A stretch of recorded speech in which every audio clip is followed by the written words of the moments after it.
Everyone, welcome to my YouTube channel. तो लेकर आ गई हूं मैं my classmate from far far away का 24th एपिसोड और ये इस स्टोरी का लास्ट एपिसोड है। लेकिन अगर आपने इससे पहले के एपिसोड्स नहीं देखे हैं तो आई सजेस्ट पहले आप उन्हें देख लें, लिंक आपको डिस्क्रिप्शन में मिल जाएगा। और अगर अभी तक आपने मेरे चैनल को सब्सक्राइब नहीं किया है तो चैनल को सब्सक्राइब कर दो, बेल आइकन प्रेस कर दो, जिससे आने वाली वीडियोस की अपडेट आपको मिलती रहे। तो एपिसोड स्टार्ट होता है और हमें सीन दिखाया जाता है कि सुबह हो गई होती है और हमारी जिंग सिंह की आंख खुलती है और वो अपने आंखों के सामने ना एक चमकते हुए मशरूम को देखती है, जिसे देखकर वो एक्साइटेड हो जाती है और फोटो खींचने लगती है। तभी सब उसके पास आते हैं और वो एरका को अपना फोन देकर उसकी फोटो खींचने के लिए कहती है। और यहाँ वो एरका के साथ ना बिल्कुल अजनबियों जैसा बिहेव कर रही होती है, जिसे देखकर एरका को दुख तो होता है बट वो समझ जाता है कि वो खुश रहेगी। और फिर गोई अपनी मेंटल पावर की मदद से उस मशरूम के पावर को इतना ज्यादा बढ़ा देती है ना कि वहां बहुत ज्यादा रोशनी हो जाती है। और उसके बाद वो सभी मिलकर ना उस पत्थर को ढूंढने लगते हैं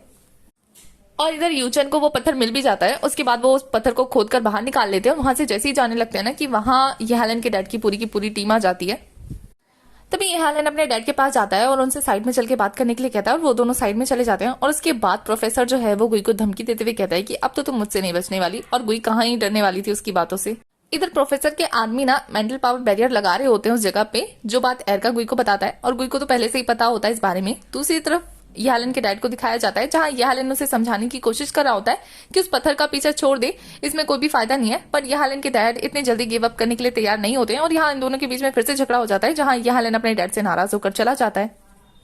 येहालन के पीछे पीछे उसके डैड भी आते हैं और उसे समझाने की कोशिश करते हैं, बट येहालन अपने ग्रुप में जाकर मिल जाता है। तो ये देख के उसके डैड अपसेट होते हैं और प्रोफेसर उसे समझाता है कि ये टाइम पैनिक होने का नहीं है बल्कि अपना मूव चलने का है। और उसके बाद वो उस एलियन को सामने लाते हैं और कहते हैं कि हाँ, गुई के अलावा एक और जो एलियन है उसको पता बताए। और फिर वो उस एलियन को सबके आगे खड़ा कर देता है और वो एलियन यहाँ चालाकी दिखाते हुए एरका का नाम ना लेकर येहालन का नाम लेने लगता है कि वो एक एलियन है, जिस बात से येहालन के डैड गुस्सा हो जाते हैं। बट येहालन कहता है कि हाँ मैं हूं।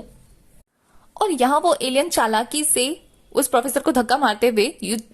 एरका के पास जाता है और अपना हाथ छुड़ाने के लिए कहता है, बट प्रोफेसर का एक आदमी उस बैरियर को ऑन कर देता है, जिससे वो अपना मेंटल पावर यूज नहीं कर पाता। और उनके बीच में ना उस रिमोट को लेकर झिड़न होने लगती है, जिससे वो रिमोट ना यूचन के पास आ जाता है और वो बैरियर हटा देता है, जिससे एरका उस एलियन को आजाद कर देता है। और फिर वहां लड़ाई स्टार्ट हो जाती है गुई की टीम के बीच में और प्रोफेसर की टीम के बीच में, जहां गुई की टीम ना सब पे भारी पड़ रही होती है, क्योंकि वहां 3 कॉमेडियन जो थे, एक जिंग दूसरा एरका, तीसरा यू चेन और फाइटर थे गुई, येहालन और हमारी ईरा, जो कि उन सभी को ना बहुत अच्छे से मजा चखा रहे होते हैं। इसी बीच येहालन के डैड जो है येहालन को अपने गुंडों से दबोचवा लेते हैं, मतलब वहां से ले जाने के लिए। और फिर उनकी नजर उस पत्थर पे पड़ती है तो वो एक नौकर को बोलते हैं उस पत्थर को लाने के लिए, बट वो जो एलियन होता है वो उस पत्थर को प्रोटेक्ट करने लगता है और अपनी मेंटल पावर का यूज करते हुए ना उस स्टार गेट को खोलने की कोशिश कर रहा होता है, जिससे कि ना अर्थक्वेक सा आ जाता है वहां पे और सभी लोग शांत खड़े हो जाते हैं। बट इसी बीच में मौका पाकर प्रोफेसर जो है हमारे यूचन के हाथ से उस रिमोट को मेंटल पावर बैरियर ऑन कर देता है और इससे अब गुई की टीम पीछे हो जाती है और वो लोग कमांड संभाल लेते हैं। तभी येहालन के डैड उस पत्थर के पास आते हैं और प्रोफेसर जो है उस एरका को आगे कर देते हैं और कहते हैं कि इस पत्थर को एक्टिवेट करो, पर गुई उसे करने से मना कर रही होती है कि वो अपनी जान जोखिम में ना डाले। तो गुई जो है अपने सारे दोस्तों को बचाने के लिए कहती है कि वो इसको ट्राई करेगी। तो ईरा जो है मना कर देती है और कहती है कि मैं जाऊंगी उसे छूने के लिए, क्योंकि वो एक ह्यूमन है तो वो टेस्ट करना चाहती है कि क्या लिविंग जो जीव है वो इसको छू सकते हैं या नहीं। तो ईरा जो है धीरे धीरे बढ़ते हुए येहालन के डैड को अपने कब्जे में ले लेती है और उन सबको अपना हथियार फेंकने के लिए कहती है, वरना वो येहालन के डैड को मार देगी। बट यहाँ प्रोफेसर चाल चलते हुए कहता है कि उसके मरने जीने से उसको कोई फर्क नहीं पड़ता, उसको बस इस प्रोजेक्ट से मतलब है, जिस बात से येहालन के डैड को बहुत गुस्सा आता है। बट फिर भी अभी भी सारी सिचुएशन जो है वो प्रोफेसर के कंट्रोल में होती है। तो वो येहालन को उस पत्थर के पास फेंकर कहते हैं कि अब वो इसे टच करेगा क्योंकि उसके डैड कब्जे में है। तो येहालन जैसे ही उस पत्थर को टच करने वाला होता है तो उसके डैड आकर उसे रोक देते हैं करने से। और इधर ईरा भी अपने हाथ का नाइफ उठाकर उसके एक मेंबर पे मारती है और इसी बीच मौका पाकर गुई अपने मेंटल पावर की मदद से उसके आधे जो गुंडे दूर फेंक देती है। और इससे पहले कि प्रोफेसर जो है वो मेंटल पावर बैरियर एक्टिवेट कर पाता, गुई उसको भी उठाकर दूर फेंक देती है अपनी पावर की मदद से। बट इसी बीच में येहालन के डैड को चाकू लग जाती है, वो घायल हो जाते हैं, तो येहालन उन्हें संभालने लगता है। और यहाँ जब सिचुएशन कंट्रोल में आ जाती है तो एरका को ये समझ में नहीं आ रहा होता है कि वो मेंटल पावर बैरियर जो है वो ज्यादा काम क्यों नहीं कर पा रहा होता है। तो इस पे हमारी फैनगाई कहती है कि क्योंकि वो शुरू से उनके सपोर्ट में थी। और फिर दिखाया जाता है कि शुरू से वो जो छोटी छोटी डिटेल्स किसी को प्रोवाइड करी थी ना, वो दरअसल डिस्ट्रिक्ट 7 के मेंबर को वो दे रही थी, क्योंकि वो शुरू से उनके साथ ही मिली हुई थी और उन्हीं के साथ ही काम करी थी। क्योंकि वो येहालन को लाइक जो करती थी तो वो उसके खिलाफ कैसे जा सकती थी, जिससे गुई भी उसे गलत समझने के लिए उसे सॉरी बोलती है और वहां का माहौल जो है बिल्कुल खुशनुमा हो जाता है, क्योंकि सारे गिले शिकवे दूर हो चुके होते हैं सबके। तो हमारा यूचेन जो है उस पत्थर को उठा के जाने लगता है, तो गुई उसे वही रखने के लिए कहती है और कहती है कि मैं उसे अपने पावर की मदद से एक्टिवेट करूंगी। बट यूचेन जो है उस पत्थर से लिपट जाता है और उसे मना करता है ऐसा करने से, और फिर वो सबको कहता है कि उसको मना करे, बट याहलन कहता है कि उसको करने दे क्योंकि ये उसको अपनी फैमिली के पास जाने का एक मौका मिल रहा है तो वो जा सकती है। जिंगजिंग भी गुई को रोकने की बहुत ज्यादा कोशिश कर रही होती है, बट यहाँ हमारी गुई तो बिल्कुल मूड बना चुकी होती है। इसी बीच याहलन जो है बहुत ज्यादा इमोशनल होकर गुई को गले से लगा लेता है और यहाँ वो फर्स्ट टाइम उसका रियल नेम उसको अबू दौरी करके बुलाता है और गुई जो है बहुत ज्यादा इमोशनल हो जाती है और सभी लोग रोने लगते हैं और गुई उससे अलग होकर उसे गुड बाय बोलती है। और गुई सबको स्माइल करते हुए बाय कर कर जैसे यूचन के पास जाती है ना, उसको बोलती है कि वो पत्थर उसे दे दे, बट वो जिद्दी दे ही नहीं रहा होता है, तो वो उसे धक्का मारकर वो पत्थर ले लेती है और अपनी मेंटल पावर उसमें ट्रांसफर करने लगती है, जिससे उसकी मेंटल पावर तेजी से कम होने लगती है और वहां फिर से अर्थक्वेक आ जाता है। बट जैसे ही गुई की मेंटल पावर खत्म होती है ना, तो वो बेहोश हो जाती है, बट सब लोग उसे पकड़ने लगते हैं और यहाँ एरका जो है गुई की मेंटल पावर वेस्ट ना हो इसलिए अपनी मेंटल पावर देने लगता है और फिर से उसकी भी पावर खत्म हो जाती है और वो भी बेहोश हो जाता है। और यहाँ याहलन बहुत ज्यादा इमोशनल होकर गुई को गुड बाय बोलता है क्योंकि गुई के अब खत्म होने के चांसेस हो गए थे, क्योंकि उसकी मेंटल पावर भी नहीं है और अब ऐसी कोई चीज नहीं है जो उसे दोबारा वेकअप कर सके। तो उसे ऐसा लगता है जैसे कि अब वो सच में ही मरने वाली है और माहौल थोड़ा सा इमोशनल हो जाता है। तभी यूचन को गुस्सा आता है और गुस्से में ना लात मारने लगता है उस पत्थर पे। तभी दिखाया जाता है अचानक से स्टार गेट ओपन हो जाता है, जिसके स्कैन की वजह से एरका को होश आ जाता है और गुई भी होश में आ जाती है स्कैनिंग पावर की वजह से। उनको उनका मेंटल पावर मिल चुका होता है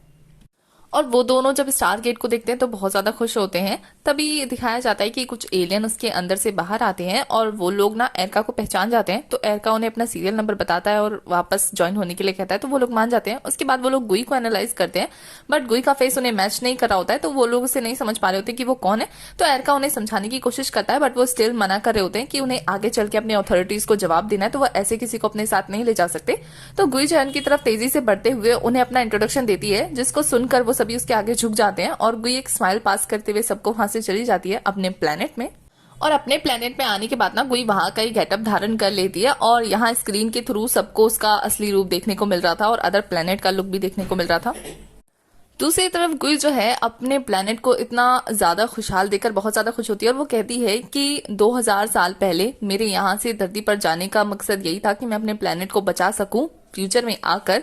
बट मेरे बिना ये जगह बची हुई है और बहुत अच्छे से ग्रोथ हुई है इस प्लेनेट की। और फिर वो अपने उन्हीं सभी साथियों का नाम जो है वो चमकते हुए देखती है, जो कि पोलर पे लिखा हुआ था, जिसे यहाँ याहलन का ग्रुप भी देखता है और वो लोग भी बहुत ज्यादा शॉक होते हैं ये देख के। और गुई की स्पीच सुन के उसके प्लेनेट के लोग बहुत ज्यादा खुश होते हैं, क्योंकि आखिर वो उनकी कैप्टन जो थी। तभी एक ओल्ड सोल्जर आकर उसको वेलकम करता है जिसने उसे धरती पर भेजा था और वो उसको जिंदा देखकर बहुत ज्यादा खुश होता है।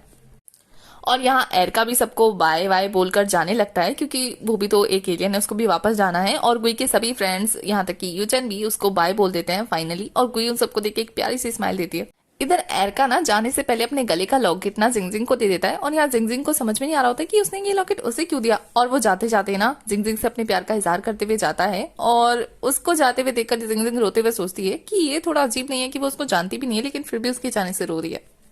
क्योंकि उसकी याददाश्त अब मिट चुकी है ना, इसलिए। और यहाँ जब उसके अर्थ पर गुई को सब लोग वेलकम कर रहे होते हैं तो उसको अपनी पास्ट की मेमोरीज आ रही होती हैं कि उसने अर्थ पे कितना ज्यादा मजा किया था, कितने अच्छे परिवार थे, उसके दोस्त थे, सबको याद कर रही होती है। और इन सारी यादों के आते ही और अपने अर्थ के प्यारे प्यारे लोगों का चेहरा देखकर, इमोशनल सा चेहरा देखकर हमारी गुई कहती है कि उसे अपने इस प्लेनेट पे नहीं रहना, क्योंकि उसे अर्थ से लगाव हो गया है, वहां के लोगों से उसकी एक फैमिली फीलिंग्स कन्वर्ट हो गई है, तो वो अब यहाँ नहीं रह सकती। और उसकी इस बात का सपोर्ट करते हुए वो ओल्ड मैन जो है उसको लाइफ टाइम की पावर दे देता है। और यहाँ वो सभी बहुत ज्यादा खुश हो जाते हैं कि गुई उनके पास वापस आ रही है और गुई जो है उनके पास वापस आ जाती है। और गुई के आते ही ना वो स्टार गेट भी चला जाता है और वो पत्थर भी वहां से गायब हो जाता है और गुई जाकर अपने दोस्तों से मिलती है, जहाँ उसके आते ही याहलन उसको गले से लगा लेता है। बाकी सब लोग बहुत ज्यादा नोटी नोटी थॉट कर रहे होते हैं, बट फिर गुई जो है उनसे अलग होकर कहती है कि मुझे गले लगाने से ना 80,000 का बोल्ड झटका मिलेगा, तो क्या तुम लोग वो झटका लेने के लिए तैयार हो। तो सभी के सभी प्लान बनाकर उसे एक साथ गले लगा लेते हैं और यहाँ का मोमेंट थोड़ा सा हैप्पी हैप्पी हो जाता है। उसके बाद दिखाया जाता है कुछ सालों बाद का सीन, जहाँ हमारी गुई के भाई यानी कि यूचन की शादी हो रही होती है ईरा के साथ, और बहुत ही मजे से शादी कर लेता है, बहुत ज्यादा ही एक्साइटेड हो रहा था वो बंदा, और उसकी शादी में सब लोग अवेलेबल होते हैं। और उसी वेडिंग पार्टी में हमारी जिंगजिंग को उसका एरका मिल जाता है। वैसे यहाँ वो वेटर बन के आया होता है तो जिंगजिंग उसे पहचान नहीं पाती, तो वो उसे ना फिर से मिलने का बोल के नंबर देकर निकल जाता है। बट ये तो एरिका के लिए था, क्योंकि हमारी जिंगजिंग को याद होता है, क्योंकि उसके पास उसका दिया हुआ लॉकेट और उसके साथ की मेमोरी वाली फोटोज भी होती हैं, तो वो पहचान जाती है। दूसरी सीन में हमें गुई को दिखाया जाता है, जो कि ये हेलन के साथ कहीं दूर वादियों में प्यारी प्यारी मीठी मीठी चीजी चीजी लाइंस बोल रही होती है, प्यार भरी, और फिर खुद ही सोच रही होती है कि आखिर वो ऐसी बातें कर कैसे सकती है, और फिर वो दोनों बहुत मजे से उस टाइम को एंजॉय करने लगते हैं। वैसे अगर आपके दिमाग में ये चीज है कि गुई जिसकी बॉडी में है, आखिर मोमो की आत्मा कहाँ गई, अगर गुई उसकी बॉडी में है, तो मैं आपको बता दूं कि जब गुई डूबी थी, यानी कि मोमो डूबी थी, उस वक्त डॉक्टरों ने कहा था ना कि इतनी दूर से बच के आना नामुमकिन है। तो मैं आपको बता दूं कि जब मोमो डूबी थी ना उस सी में, तभी आपको बहुत बार ये लाइन सुनने को मिली होगी कि उतनी दूर से बचकर आना नामुमकिन है। तो उस दौरान गुई की मोमो जो जिसकी वो असली बॉडी थी ना, वो उसकी डेथ हो गई थी, यानी कि उसकी आत्मा निकल गई थी, बट गुई उसकी बॉडी में आ गई थी, यानी कि वो एलियन, जिसकी वजह से उसकी आत्मा थोड़ी देर के लिए ट्रैप्ड हो गई थी। बट जब उसने मिरर में गुई को बाय बोला था ना, उसी टाइम पे उसकी आत्मा रिलीज हो गई थी, क्योंकि उसकी डेथ हो गई थी और बॉडी में किसी और की आत्मा आ गई थी, तो इस वजह से वो लड़की डेथ कर गई थी, मतलब मर गई थी। अब उसकी बॉडी में है गुई, तो आप उसके लिए बुरा फील मत करना, ये सच में ही एक हैप्पी एंडिंग है। वैसे यहाँ हमें एक और शॉकिंग चीज पता लगती है उस बुढ़े की वजह से, कि उस प्लेनेट पर जो हमला हुआ था, उस प्लेनेट में गुई को, यानी कि आबू दोरे को सेक्रीफाइस करने का कोई भी मतलब नहीं पता था, बट उस बुढ़े को पावर हथियाना था, इस वजह से उसने गुई को सेक्रीफाइस कर दिया, और अभी भी वो बहुत खुश है गुई को अर्थ पर भेजकर। तो ये हैप्पी एंडिंग ही हुई। आपको आपके फेवरेट ड्रामा का हैप्पी एंडिंग मिल गया, और हमने इस ड्रामा के लगभग सारे एपिसोड्स अच्छे से देखे हैं। आई एम श्योर आपने भी देखे होंगे। मैंने काफ़ी ज़्यादा टाइम लगा दिया, तो उसके लिए आई एम सॉरी, बट आने वाले दिनों में जो भी मैं ड्रामा एक्सप्लेन करूंगी ना, उसमें मैं इतना टाइम नहीं लूंगी, पक्का स्वेर।